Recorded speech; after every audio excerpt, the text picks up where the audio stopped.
Je vais répondre à la question, parce qu'après je pense que je pourrais plus. Alors, Elle pique le haut de la gorge. Beaucoup de contenu. J'ai pas compris la question vite. Ah, ça va bien, c'est une question de 2 ans et demi. Vas-y, mange. C'est quoi? Oh. Le tube digestif. J'imagine que tu n'as absolument pas entendu ce qu'a dit Elissa. Ah, pas du tout. C'est pas grave. Ah, je sais pas si c'est un... Alors moi, On aurait dû la manger de suite, là. On va jamais y arriver. On va jamais oser. bonjour tout le monde, bienvenue dans une nouvelle vidéo. Aujourd'hui, je reçois Elissa et Nico pour les interviewer avec des sauces piquantes. Nico et Elissa, si vous voulez vous présenter vite fait, c'est à vous. Elissa, plus connue sous le nom d'Eli Rose, créatrice de contenu depuis maintenant 9 ans, une vieille de YouTube. Et moi, Nicook, le jeune de YouTube, créateur de contenu depuis approximativement 7 ans. Est-ce que vous êtes prêts? Non. Est-ce que vous connaissez le concept de l'émission, on va dire? Oui, malheureusement. Malheureusement. Donc le but, je vais vous poser des questions aujourd'hui. On a fait appel à votre communauté pour avoir des questions supplémentaires, bien que j'en avais déjà pas mal sous le coude. Sur l'échelle de Scoville, on part de la plus petite sauce avec la Hippy Dippy Angry Goat, Ouais. pour finir avec cette sublime Ferdis Hellfire. Donc l'échelle de Scoville, c'est, comme vous le savez, l'échelle qui mesure le piquant d'une sauce. Très Pour bien. vous donner un ordre d'idée, la plus petite qu'on a aujourd'hui, elle commence à 2300 sur l'échelle de Scoville, pour finir sur du 679 000. À savoir que la harissa, En on fait- est entre 40 et 50 000. Déjà, quelle est votre approche des sauces piquantes? Je mange très peu épicé, c'est pas quelque chose que je consomme habituellement dans ma vie. J'évite même quand il y a des plats épicés, donc ça va mal se passer pour moi, je pense. J'aime bien, mais dans une certaine limite. Des origines indiennes, hein. Et ouais, j'espère qu'elles vont me sauver en fait. Je me dis là-dessus. Donc le but évidemment, c'est d'arriver jusqu'au bout, de pouvoir consommer ces 10 magnifiques sauces. On aura pour nous aider du lait, du miel et de la chantilly. À tout moment, vous pouvez utiliser ces petits jokers. Donc je vais vous poser quelques questions sur votre vie familiale et le côté professionnel surtout, comme votre communauté a demandé beaucoup là-dessus. Est-ce que vous êtes prêts? C'est parti. Go. C'est parti. Donc, vous êtes rencontrés en 2011, Oui, mariés en 2017. exactement. Est-ce que vous pouvez nous parler de votre rencontre? Alors, on Vas-y, hein, je t'en s'est prie. rencontrés en 2011, ici en Corse. Je suis venue en vacances chez une amie, chez Gilbert, par la même occasion. Et j'ai croisé la route de son meilleur ami. En fait, depuis, on s'est plus quittés, Ouais. clairement. On a passé d'abord quelques semaines chez ma mère, celui-là encore chez ma mère. Et après, on a pris Et un après, appart on très a pris un vite. appart ensemble. Donc on va commencer avec la Hippy Dippy Angry Goat avec des effluves d'avocat et de kiwi. En même temps, je vais vous demander de me donner une qualité et un défaut chacun. Qualité d'Elissa, c'est son ambition, très ambitieuse. Pour parler du travail, après pour parler de la vie en général, surtout sa première qualité, c'est que c'est une très bonne mère de famille. Gentil. Et un défaut, je dirais qu'elle a un peu le défaut de sa qualité, c'est-à-dire que des fois elle est tellement ambitieuse qu'on part dans des choses qui, moi, me génèrent pas mal d'angoisse, des projets pro, etc. Voilà, la qualité de son défaut, on dira. Bon, ça va. C'est pas mal, hein? Pas mal. Très bon. Est-ce que tu sens le kiwi? L'avocat? Un Pas peu. du tout. Un peu, puis oui, Oh, moi moi, aussi. je sens rien, moi je sens juste le feu déjà. Non, ça va. Mais non, ouais, ça va. Alors, sa qualité, quelqu'un de, je pense que tout le monde le dira, c'est sa gentillesse, je pense. C'est quelqu'un qui veut jamais contrarier les autres, ce qui peut être aussi un défaut pour moi d'ailleurs. s'y retrouve. Il a du mal à dire non, donc voilà. Mais non, c'est quelqu'un de très gentil, qui veut toujours faire plaisir à tout le monde, très généreux. Son principal défaut, quand il pense avoir raison, il lâche pas l'affaire, quitte à devenir très désagréable. Gilbert hoche la tête, ça. Genre, ça peut vraiment, limite, il peut devenir méchant, quoi. Ouais, l'homme le plus gentil du monde devient méchant, comme par magie. Donc malgré la liste de petits défauts et de petites qualités que vous venez de nous dire, vous vous êtes mariés en 2017. Comme Ouais. quoi. Des fois, on fait des Et erreurs. si vous pouvez nous parler un petit peu de la demande en mariage, du mariage. La demande en mariage, ça s'est fait à Paris, à l'hôtel Regina, un palace parisien. Nico m'a fait un petit week-end surprise, donc il avait tout organisé avec l'hôtel et tout. C'était très bien. J'avais pris les devants. On a mangé le soir dans le restaurant étoilé de la Tour Eiffel, donc je me suis dit ça y est, il va faire sa demande et tout. Et en fait, il avait tout préparé avec l'hôtel. Quand je suis arrivée dans la chambre, tout avait été décoré. les pétales de rose sur le sol et tout. Puis il m'a fait sa demande, à genoux, C'est beau, hein. comme un chevalier. Elissa, tu nous disais que certaines vidéos du mariage, tu avais vlogué, me semble-t-il. Ouais, vloguer le mariage, enfin la vloguer le déco, mariage. Le mariage Ouais. succinctement. J'ai pas vlogué mon mariage en soi, j'ai laissé ma caméra à mes amis. Je vloguais beaucoup à l'époque, donc il y a le week-end quand tu m'as fait ma demande, plein de choses sur ma chaîne YouTube. On va partir sur la deuxième sauce qui est la Cholula Original. 3006 sur l'échelle de Scoville. On était à combien la première de Scoville? La première, on est à 2003. 2003, On 3006. passe à 3006. Voilà, déjà, elle a plus une tête visuellement sur le packaging de trucs qui piquent. Hein. C'est pas mal, hein? Ouais. Elissa Nico, naissance d'Ella en 2015, naissance d'Alec en 2020. Comment vous décrirez, si vous avez un mot pour décrire Ella, un mot pour décrire Alec, en goûtant cette magnifique sauce? Et là, pour la décrire, je dirais Ouais. solaire. C'est vraiment sa personnalité. Elle a une personnalité vraiment. Elle est gentille, elle fait attention aux autres. Souvent, les enfants, c'est pas de l'égoïsme, mais c'est dans leur construction. Ils mettent plus de temps à avoir un petit peu ces qualités d'empathie et de faire surtout attention à ne frustrer personne. Tu vois, vraiment un peu une construction d'adulte. Alec, j'ai du mal à trouver un adjectif qui caractérise déjà un peu son caractère parce qu'il est encore petit. Mais je dirais que Alec, pour son jeune âge, il a déjà des qualités de la gentillesse, tout simplement. Yes. Ça fait un peu basique, mais c'est un petit garçon gentil.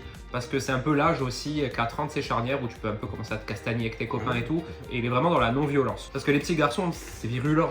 Et c'est pas un défaut en vrai. Hein. Alec, je dirais, c'est un petit garçon très tendre. Il aime beaucoup les câlins, il est très sentimental, il est... C'était très propre à ta relation avec lui. Avec moi. Hein. Parce qu'il est Il très vraiment- maman, il est Alec, très hein. on a une relation très fusionnelle tous les deux. Et là, j'allais dire solaire, donc on a un peu enlevé le truc. Ouais. Inépuisable. Voilà, je pense Ouais. que le mot qui la caractérise le plus, c'est inépuisable. C'est parfait, Elissa. C'est le mot. Elle fait du sport tous les jours, elle court partout tous les jours, mais elle n'est jamais épuisée. Avant de passer à la prochaine sauce et d'orienter un peu cette interview vers le côté professionnel, on va dire, Mhm. est-ce que vous aurez des conseils à donner pour les futurs parents et quel est selon vous le secret d'un couple qui dure? Moi, je dirais que le conseil que je peux donner aux parents, il faut aimer et protéger sans restriction. Donc, tu sais, il y a beaucoup cette tendance un peu à dire la surprotection, les enfants rois, il faut les laisser faire leurs preuves par eux-mêmes et tout. Moi, je pense qu'il faut être vraiment un rôle d'accompagnant aussi dans la vie. Il faut pas se faire trop présent et il faut vraiment aimer sans limite. Et puis moi, c'est quand même l'impression que j'ai quand je vous vois avec vos enfants, c'est qu'au-delà d'être des parents fantastiques évidemment, Merci. vous êtes aussi quand même, j'ai l'impression parfois avec vos enfants, en même temps le pote, tu vois, le bon pote en Moi, plus c'est ce d'être que j'allais le dire, c'est papa ou la que je maman. pense que c'est très important d'avoir une communication et de parler avec eux comme tu parles avec C'est tout ça. le monde. Ouais. Moi, je ne mets pas de limite sur ce que je raconte à ma fille. Évidemment, je mets des limites dans les termes que j'emploie. Et on n'a pas la baguette magique de l'éducation, mais c'est comme ça que nous on procède en tout cas. Avant de passer à la prochaine sauce, le secret d'un couple qui dure, selon vous? Bah, je pense que le plus important, c'est de communiquer. On n'est Au plus les même mêmes niveau. personnes qu'il y a, Ah qu'il y bah a non, 13 ans. forcément, puis c'est normal, et puis on ne le Euh, sera pas dans 10 ans non plus. Non Mais de toute façon, il y a un fil rouge sur lequel on est absolument toujours d'accord sur des sujets un peu importants de la vie, la vision de l'éducation des enfants, comment on veut mener notre carrière vu qu'on bosse ensemble. On essaie régulièrement de partir Ouais. en week-end tous les deux, de couper, de parler, de discuter, c'est la communication, de prendre on va du dire. temps pour discuter. Le secret. Je vous propose qu'on passe à la sauce suivante. Une sauce à l'ananas peut-être. Entrée pineapple. Donc il y a de Alors l'ananas là, dedans. Je tiens quand même à vous prévenir. Oui, on va c'est ça. franchir un petit gap. Ah, On passe de 3006 pour notre précédente sauce, la Cholula. Pour celle-ci, on arrive à 12200. x4. Donc il y a un petit escalier sympathique à prendre. Habanero piquante à l'ananas. Voilà, donc des effluves d'ananas. Et souvent, il y a des petites saveurs associées. Ouais, Kiwi, mais ananas, on les sent pas chocolat, hein, vu que le palais est moi, complètement kiwi, détruit. ça Mais Donc on va attaquer le côté professionnel, les amis. Elissa, tu es la première de votre couple à t'être lancée sur les réseaux sociaux Ouais. en 2015. Nico, tu as suivi en 2017. Mhm. Comment respectivement vous avez eu l'idée de vous lancer sur les réseaux sociaux? Moi, c'est très simple. Moi, j'étais enceinte, j'ai été arrêtée, je devais être allongée sur mon canapé toute la journée. Au bout de 3 jours, je me suis dit ça va pas être possible. Je peux pas rester là à regarder la télé. En plus, à l'époque, il n'y avait pas Netflix. Du coup, je regardais beaucoup de vidéos sur YouTube, du coup, d'anglaises et d'américaines qui parlent de maternité. En France, il n'y en avait pas. Et je me suis dit, pourquoi pas le faire? Et je me suis lancée. Ça a marché parce que j'étais une des premières. Et ensuite, j'ai commencé à vlogger parce que je regardais beaucoup de vlogs aussi anglais, américains. J'ai cumulé ça pendant 2 ans avec mon ancien travail. Et après, c'est devenu mon métier très rapidement. Donc du vlog sur l'approche d'être une maman enceinte. C'est des vidéos face cam à la base, sur ton ressenti mois par mois. mensuelles, voilà, sur mes achats pour le bébé, Je parlais uniquement de ma grossesse, mais après ça a basculé sur du vlog quand Ella est née. Et moi, moi c'est assez simple, hein. Elissa m'a mis le pied à l'étrier, donc en fait Elissa s'est lancée. Donc sans Elissa, évidemment, on n'en serait pas du tout là où on en est aujourd'hui, parce que j'aurais, moi, à titre personnel, jamais eu l'idée de me lancer sur YouTube, même pour de la pâtisserie, alors que c'est mon métier. Moi, j'étais sapeur forestier, mais toujours pâtissier de formation et de métier. Donc en fait, ce qui s'est passé, c'est qu'Elissa, après sur YouTube, ça a commencé à générer, on va dire, un salaire. Donc elle a quitté son boulot, et lorsque elle a continué à gagner un peu mieux sa vie sur YouTube, elle m'a dit, regarde, maintenant toi, lance-toi en pâtisserie. Et en fait, c'est comme ça qu'on a gravi un petit peu les échelons et qu'on a pris de notre communauté aussi. Oui, c'est une demande Nico cuisiner qui voulait, on a commencé naturellement à partager. Ouais. Et après, voilà, ça s'est fait comme ça, et puis on en est là où on est aujourd'hui. Hein. Alors, nous allons passer à la Du chocolat. Ghost Lingua de Fuego. Oula, Et là, on passe je commence à parler Sur mexicain, l'échelle c'est pas bon. de hein. Scoville à 36 500. Oh, x3 en plus par rapport à l'autre. Voilà. Alors, je pense qu'il va y avoir du chocolat là-dedans. Ouais. Ouais, mais il y a aussi du gingembre apparemment. Chocolat gingembre. Mhm. Est-ce que ça se retrouverait pas dans un de tes gâteaux prochainement? Chocolat gingembre, c'est une belle association. Donc, Elissa, Nico, on va faire un petit bond en arrière. Ah. Selon moi, Mhm. vos métiers respectifs étaient un peu destinés. Ouais. Nico, tout simplement parce que tu as toujours été quelqu'un d'assez high-tech sur les nouvelles technologies, ce qui continue à te suivre dans ton travail. Tu as Exactement. fait des études de pâtisserie, c'est pour ça que tu as ce niveau-là en pâtisserie aussi. Elissa, quant à toi, c'est vrai que tu as toujours été un peu connecté aussi. Est-ce que ce métier-là n'était pas fait pour vous? Moi, si, clairement. Au lycée, j'étais sur Skyblog comme beaucoup. J'écrivais beaucoup sur mon Skyblog.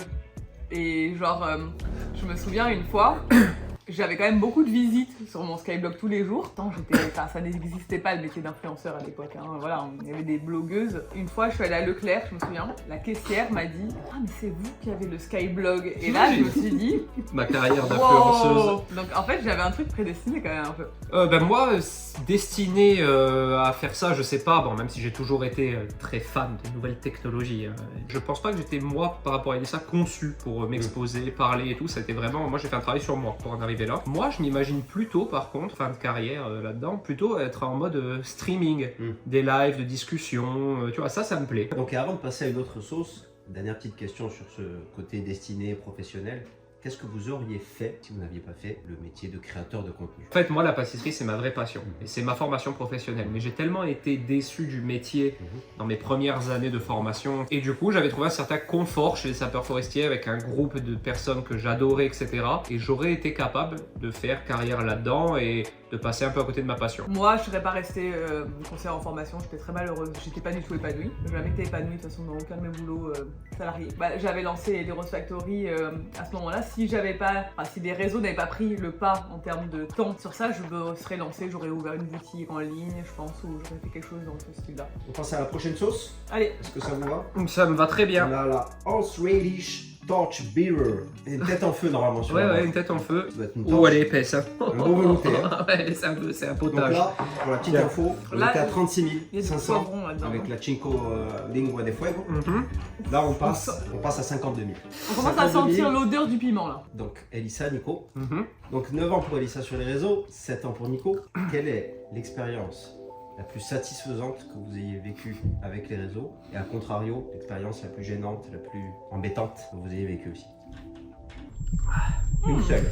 Les meilleures expériences que moi j'ai vécues en tant que créatrice de contenu, franchement, je pense que chaque année je vis des trucs de ouf grâce aux réseaux sociaux. Les voyages, j'ai eu la chance de partir à Singapour, Miami, enfin j'ai fait beaucoup de voyages qui étaient dingues. L'expérience un peu la plus folle entre guillemets, c'est quand on avait fait la Get Beauty. L'expérience la plus désagréable que j'ai pu vivre, ce jour où une abonnée a frappé à ma porte. Quelqu'un qui est rentré sur ma terrasse et qui est venu frapper à ma porte. Elle avait trouvé mon adresse, elle avait débarqué à la maison, elle était rentrée sur ma terrasse. Y a pas de souci, on se croise, on n'a jamais refusé quoi que ce soit de parler avec qui que ce soit, on prend toujours le temps de discuter avec tout le monde, tous les gens qu'on croise et tout. Mais là, chez nous, c'est une limite que tous les créateurs de contenu de toute façon Ouais, ce qui est normal. on l'a même, hein, c'est normal, surtout quand t'as des enfants. Moi, je dirais que les meilleures expériences, alors je ne vais pas faire un copier-coller de la réponse d'Elissa, mais les voyages en font évidemment partie. Moi, sur un truc plus personnel, c'est vraiment le réseau que ça m'a permis de me créer dans le monde de la pâtisserie. Parce que moi, quand je rencontre, grâce à mon boulot, un Conticini, un Michalak, même les nouveaux qui sortent maintenant, qui sont même plus jeunes que moi maintenant, hein, les pâtissiers de Palace, etc. Pour donner un peu un titre d'exemple, c'est comme un passionné de foot qui va rencontrer Mbappé, Messi, etc. Parce que c'est ce qui se fait de mieux au monde en France. Toutes ces collaborations qui m'ont permis de rencontrer ces stars, entre guillemets, et avec qui maintenant en plus j'ai sympathisé, tu vois. Pour la mauvaise expérience, c'est difficile pour moi d'en sortir. Par contre, lié à ce travail, ça m'est arrivé par exemple de faire des collaborations avec des marques qui se passent très très mal, que c'est trop cadré, relou, etc. Et ça te prend une énergie monstrueuse. Ça m'est arrivé, je vais pas citer les marques, mais ça m'est arrivé avec une marque en particulier où ça a été long, un vrai chemin de croix, tu vois, horrible à travailler et tout, avec qui génère vraiment un stress, etc. Il y a un gros gap entre la façon de travailler à Paris, dans des bureaux où ils travaillent 18 heures par jour, et nous ici en Corse où on est à la cool, tu vois. On va partir maintenant sur la Thai Hot Seed. On est à 74 000 sur l'échelle de Scoville. Donc Nico et Elissa, une dizaine d'années sur les réseaux sociaux, avec des publications, de la présence quotidienne, quasi quotidienne sur les réseaux sociaux, que ce soit sur YouTube, Instagram, TikTok, tout ça. Une vie perso bien remplie, la danse, le temps avec les amis, l'école pour les enfants. Est-ce que c'est pas facile d'être happé dans cette vie à 100 à l'heure? Comment on s'en sort et comment on trouve l'équilibre entre la vie perso et la vie professionnelle qui en plus, dans notre spécificité au final, sont intimement liées? Ça picote, hein. Picote, c'est gentil, hein. Là, il y a des périodes où c'est compliqué quand on fait beaucoup de déplacements. Là, c'est plus calme. Bah, en fait, t'as l'impression que ta vie elle passe à 100 à l'heure, quoi. Tu la vois pas passer. On part toujours à droite à gauche, il y a toujours des nouvelles opportunités. On dit toujours non, mais là on pourra se poser à tel moment. Puis en fait, on se pose jamais parce qu'entre temps, il y a 1000 opportunités qui sont arrivées et voilà. Donc en fait, en soi, on vit au jour le jour un peu. Ouais, moi je dirais qu'on vit au jour le jour, à la semaine plutôt. Parce que moi, c'est mon organisation de travail, c'est vraiment c'est que le temps s'accélère. Je sais, quand il me disait tout le temps est relatif, mais c'est vrai. Quand c'est bien, ça passe vite. C'est beaucoup d'expérience, donc j'ai l'impression que la vie file à une allure incroyable. J'allais y venir justement pour la prochaine sauce. D'accord. Qui est la Bravado Miso Ghost Reaper. Donc Ghost Reaper. Une sauce au miso du coup, j'imagine. Ah bah, Oh, j'adore le miso. Secoue-la bien, c'est regarder un. Alors là, attention quand même. Tu vas sentir. Attention quand même parce qu'on franchit le seuil des 100 000. On a 116 000 sur la chaîne. On est un double harissa, quoi. Donc Nico et Elissa, depuis que vous vous êtes lancés, vos communautés respectives n'ont cessé de croître. Vous avez rencontré des personnes, travaillé avec des marques phénoménales. Comment on arrive à garder les pieds sur terre et comment on gère cette notoriété?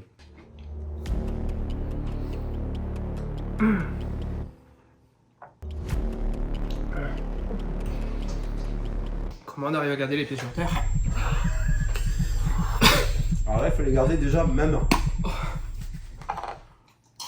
Petit chantier pour Nico, oui. Je déteste le lait. Ben justement, comme tu disais, pour garder les pieds sur terre, je pense que c'est une histoire de caractère. C'est comme on a été élevé, tu sais. Moi, j'ai eu une éducation très simple et en fait, ma mère surtout, elle m'a éduqué en me disant que une des qualités principales dans la vie, c'était de rester humble, tu sais, peu importe ce que tu faisais. Alors, j'ai pas eu besoin de me forcer à être humble pendant une grande partie de ma vie, parce que j'ai rien fait d'exceptionnel. Mais du coup, quand maintenant on fait un métier où les gens souvent nous mettent sur un piédestal alors qu'il n'y a pas de raison particulière, cette éducation, elle m'a servi, tu vois. Ça, elle m'a pas parlé. Comment on gère la notoriété, Elissa? Après, moi, j'estime qu'on est personne, qu'on est comme tout le monde, c'est pas parce qu'on passe. Qu'on nous voit des fois Dans des pubs. à la télé ou dans des pubs sur YouTube ou dans des trucs avec des grandes marques et tout, qu'on est mieux que les autres. On a juste un métier qui fait qu'on vit des choses comme ça. J'estime qu'on a beaucoup de chance et j'en suis consciente et on est toujours très reconnaissant pour toutes les invitations, tous les trucs qu'on nous offre. Dabombe, avec le signe nucléaire. Dabombe, une fois de plus. 135 000 sur l'échelle de Scoville. Ok, donc là on est à combien avant, rappelle-moi? Nous étions à 116 000. Ah bon, il y a un petit gap. Un petit gars. Mais bon, ouais. Donc Nico et Elissa, Oui. les enfants, et là Alec, sont présents sur vos réseaux respectifs depuis le début. Certaines fois, ils font même des collaborations commerciales. Et la question qui revient souvent, quelle approche on a avec les enfants quand il y a une collaboration commerciale? Est-ce qu'ils ont vraiment bien identifié le métier que vous faites? Je Et sens eux, l'odeur de qu'est-ce qu'ils voudraient faire? Nico, ça va, tu as entendu un peu plus ou moins? Ouais. Quoi? Donc les enfants, j'ai toujours pas avalé, j'ai très peur. Alors du coup, ils ont, pour prendre ta question un peu à l'envers, ils ont conscience du métier, de ce que ça représente, une collaboration commerciale, et qui sont dans la collab, qui sont, voilà, qui sont...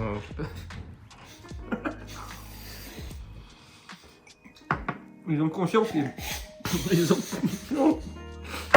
participent à la collab.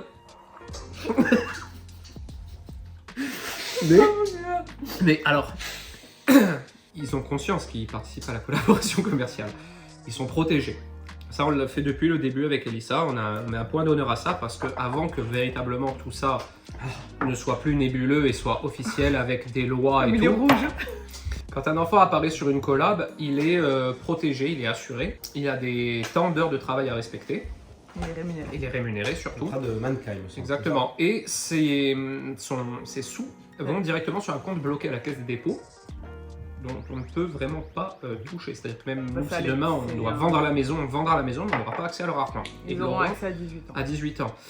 C'est toujours ce qu'ils veulent faire dans la journée en premier. Ouais. Il n'y a pas de et là aujourd'hui on doit tourner coûte que coûte, on n'a qu'aujourd'hui pour tourner. Là, elle préfère aller à la cabane, elle va à la cabane. Moi j'ai perdu 2 contrats comme ça, parce que ou Ella n'était pas dispo, et c'est pas grave, c'est ok. Ça, peut-être, tu vas pouvoir nous aiguiller sur le fait, est-ce qu'ils ont conscience Oui, alors pleinement Alec, du métier non, que vous clairement, faites. il n'a pas Ouais. conscience, il Ouais, est trop ouais, petit.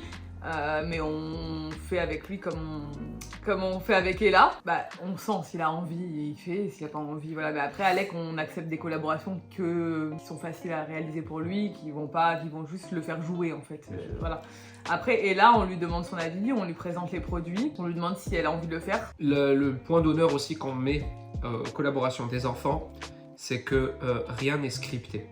Il y a des collaborations où il y a une trame, mais il n'y a pas de script précis où Ella lève la cuillère, la porte à la bouche et dit ceci. Non, non, Ça, après, on refuse. Nous, ce qu'on demande à chaque fois qu'on nous demande si les enfants sont OK pour cette collab, c'est liberté totale. Et qu'est-ce qu'ils voudraient faire plus tard? Et là, les deux, bon, Alec, oui, pour l'instant, il sait pas trop. C'est pas des choses dont il parle. Mais Ella, elle veut être pâtissière et influenceuse. Voilà. Et Alex, il a 4 ans, et la dernière fois que je lui ai demandé ce qu'il voulait faire, il m'a dit voiture. Donc, je dis que c'était pas un métier. Mais là, j'ai eu une peur en moi. Ouais, je comprends bien. Parce que là, on arrive sur l'avant-dernière, c'est la Dave's Insanity. Donc là, c'est insane. Hein. Ça va être insane, je pense. Et c'est Dave qui l'a créé, apparemment. C'est le Dave, comme tu peux voir sur la bouteille, c'était un petit piment sur un parasol qui fait bronzette. D'abord, on était sur 135 000, on passe à 180 000.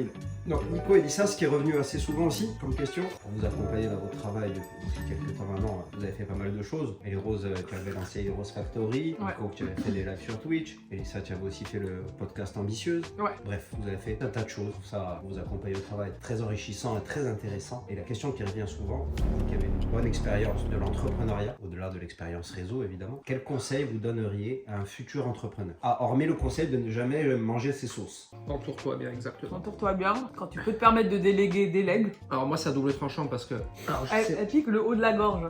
pique le tube digestif. Je sais pas si c'est un... Je sais pas si c'est un conseil qui peut s'appliquer à tout le monde, donc peut-être pas le prendre pour argent comptant comme je vais le dire, mais nous, le fait de t'avoir recruté, ça a été un vrai plus. Les gens ont émis des doutes au début, j'ai eu beaucoup de messages privés, t'as pas peur, l'argent, la fame, le machin. Il faut savoir qu'il y a un truc qui nous concerne Nico et moi, qui est très important, c'est qu'on en a rien à foutre de l'argent. C'est vrai. Oui. C'est vrai. Et c'est bizarre de dire ça.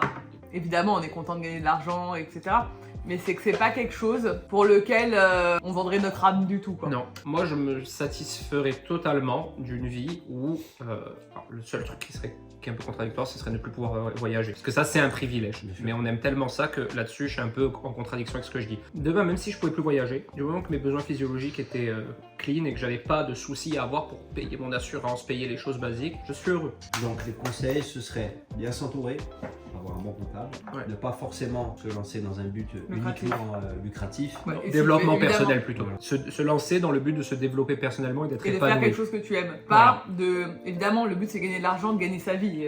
C'est ton travail, il faut bien gagner ta vie. D'ailleurs, tous les entrepreneurs de TikTok vont nous détester quand on va dire ça, hein, parce que tu sais, les vidéos, tu peux gagner 50 000 € en 3 jours. Donc ce serait plus facile, entre guillemets, si on peut dire plus facile, d'arriver à ses fins en choisissant quelque chose qui Que nous tu plaît et en prenant son temps, Bien sûr. pas Parce brûler que les étapes. le but c'est de te lever tous les matins en faisant quelque chose que tu aimes, sans avoir la pression de te dire... Et on l'a des fois la pression, bien sûr. Bien sûr. Parce que quand t'es à ton compte, t'as toujours une pression et ce qui est le plus important, c'est voilà, c'est de pas tout sacrifier pour l'argent. Donc avant de passer à la dernière sauce, qui est la Fear This Darkfire, Qui est donc 6 fois plus, en gros, puissante que la Fire. dernière. on est sur 679 000 sur l'échelle de ce que...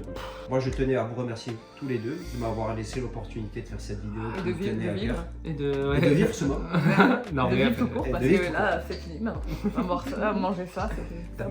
Merci à toi, Gigi. Ça nous a fait plaisir de t'avoir comme salarié, de t'avoir connu. Il y avait du steak haché. Et on se retrouvera bientôt avec d'autres vidéos. Et tout à fait. C'est pas fini, mais on vous Ouais. parle avant que ce soit trop tard. Ouais, et avant la dernière, parce qu'on sait pas si on pourra parler, j'en sur la profite première. pour vous remercier de regarder ces nouveaux formats qu'on a développés à l'aide de Gilbert et d'Elissa, évidemment, sur YouTube, qui sont plus qualitatifs, plus fun, etc. Merci d'avoir super bien réagi à notre dernière vidéo de dégustation à l'aveugle qu'on vous Ma met juste vengeance ici. sera terrible d'ailleurs. Ouais, qu'on vous met juste ici d'ailleurs, donc n'hésitez pas à aller la voir si c'est pas le cas. Et n'hésitez pas, une fois de plus, à vous abonner, liker, commenter, parce que ça nous aide beaucoup. Allez, je la trempe bien dedans. Donc Nico et Elissa, un peu plus. Je secoue un peu quand même. Hein. Merci pour tout ça. Adieu. Petite vidéo qui était fort sympathique. Ouf. Je vais quand même poser la question avant de manger, moi. D'accord? Ça vous Vas-y, va vas-y. Vas-y. Donc on a vu un peu vos débuts, le quotidien au travail en tant que créateur de contenu. Maintenant on va se tourner vers l'avenir. En 10 ans, du coup, de réseaux sociaux, vous avez fait énormément de choses, énormément de voyages. Sur le côté perso, familial, mariage, naissance, etc. Sur le côté pro, donc une fois de plus, beaucoup de contenu, des émissions YouTube assez folles. C'est quoi les prochaines étapes pro? Alors moi, On aurait dû la manger de suite, là. On va jamais y arriver. On va jamais oser vivre. Ah, Je vais répondre à la question, parce qu'après je pense que je pourrais plus. vas-y, mange. C'est quoi? Les prochaines étapes.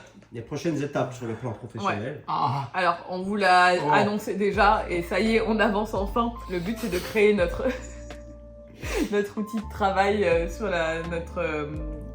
dans notre village. On va faire un atelier de pâtisserie, mais on va faire un atelier, un lieu de travail où on va pouvoir avoir différentes activités, développer des marques dans la food. Nico puisse mener ses ateliers physiques, qu'on puisse continuer à créer du contenu comme on le fait aujourd'hui, et développer des nouvelles activités. J'ai pas compris la question vite. Ah, c'est une question de 2 ans, 2 ans et demi. Ah, il y a 2 angles.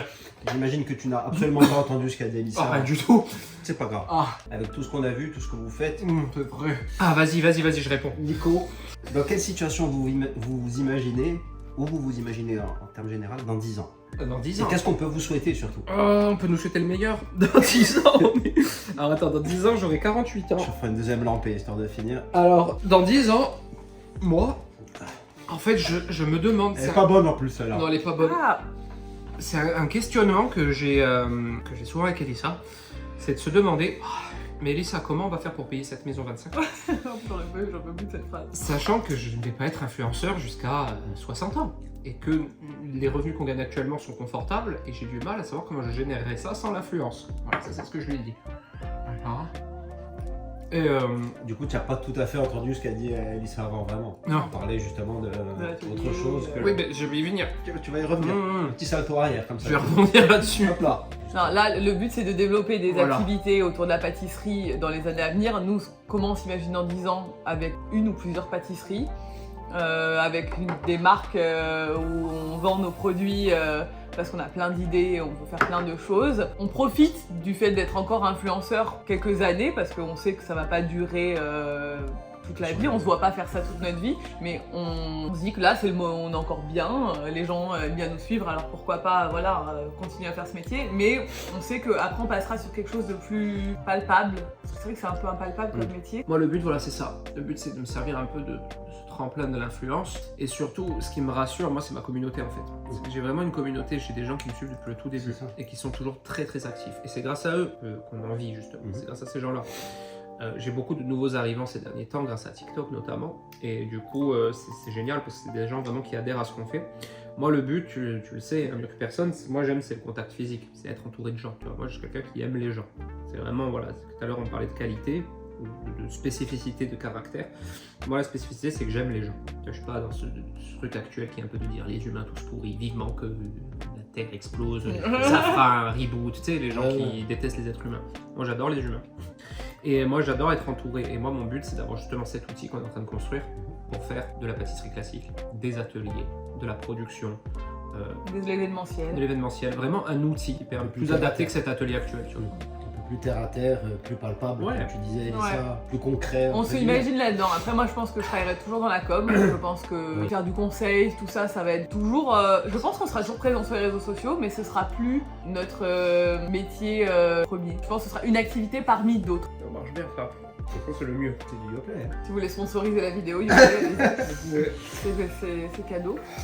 Et côté familial, dans 10 ans, Bah, on aura troisième un enfant, quatrième enfant, Pas du cinquième tout. enfant, sixième enfant, peut-être 8 enfants. Moi j'aurais On aimé, aura- moi j'aurais aimé un troisième, mais en vrai quand je me pose vraiment, je trouve qu'on a vraiment trouvé un équilibre maintenant. Et cet équilibre on l'avait déjà trouvé avec Ella plus ou moins, mais là c'est plus concret, tu vois. Ce que On je veux dire. aura sûrement Ella qui aura 19 ans, qui sera sûrement en train de démarrer ses études, j'imagine. Alec sûrement, qui aura euh, 14 ans, pas qui sera un ici. ado, petit ado. Alec qu'il faudra emmener partout parce que je Il aura voudrais qu'il ait un peut-être- scooter. Ah, Et Pareil, voilà. je n'ai jamais vu, je compte pas pareil. qu'il en est, je dirais. Non de questions. Écoutez, pour moi c'est bon. Est-ce que ça va? On a survécu. Vous avez déjà félicitations parce que vous avez réussi. Franchement, pour un mec qui mange pas pimenté, j'ai souffert. Mhm. J'ai souffert, hein, vraiment, j'ai eu des grosses douleurs. Non, je pense que la pire c'est la museau. Bisous. Bah écoute, moi j'ai adoré l'expérience. C'était très sympa. Tu as bien mené cette interview. Je pense que les gens, et je l'espère, vont l'apprécier. Et puis. Et puis ciao. Et puis, et puis au revoir. À bientôt pour de nouvelles vidéos. Non, c'était très cool. Merci à toi. Je te laisse conclure. Et que dire de plus? Une fois de plus, vous féliciter. Moi, je connaissais déjà votre parcours depuis le début, mais je pense que ça fait toujours du bien de faire un petit remote et de parler un peu de tout ça. Je vous souhaite le meilleur pour les choses très concrètes et très proches qui arrivent. Et merci à vous d'avoir regardé cette vidéo. On se retrouve prochainement pour d'autres concepts très sympas. On a tout un stock que Bib a concocté pour vous. Et prochainement, on tourne une vidéo avec Ella d'unboxing d'objets bizarres en rapport avec la cuisine qu'on a trouvé sur Amazon. Ça arrive prochainement, n'hésitez pas à vous abonner. Et ciao tout le monde! Ciao.